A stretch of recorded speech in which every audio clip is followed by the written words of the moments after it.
এর মধ্যে এটা হচ্ছে দুধ আর খেজুরের মিশ্রণ।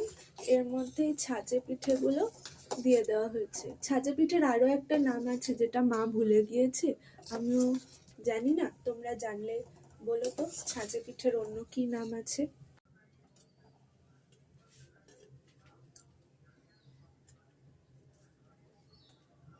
শুকনোও খেতে হয়, সবই খেতে হয়।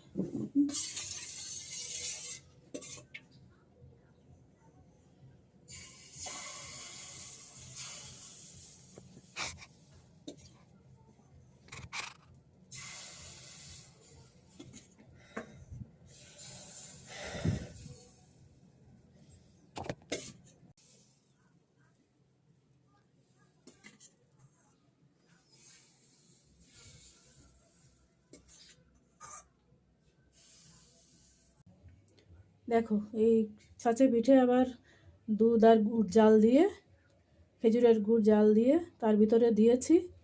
এবার ওই রকমই রেখে দেবো। দাঁড়াও দেখাচ্ছি তোমাদের।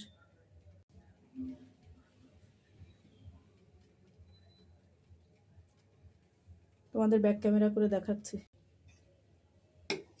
দুধ আর খেজুরের গুড় জাল দিয়ে তার মধ্যে ছাঁচে পিঠেগুলো দিয়েছি। এই যে একটু ফুটিয়েছি আবার, তাতে এই যে ভেসে উঠেছে, তখন পিঠেগুলো সেদ্ধ হয়ে গেছে। এখন নামিয়ে রেখে দেবো, এটা কালকে সকালে খাওয়া হবে। চলো পিঠে বানানো তো হয়ে গেল, থাক। আর যেগুলো দুধে ভিজিয়ে রেখেছি ওটা বাসি খেতে ভালো লাগবে।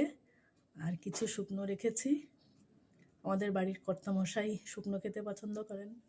এবার আস্তে আস্তে সন্ধ্যা দেব, 5টা 15 বাজে, সন্ধ্যা দিতে হবে।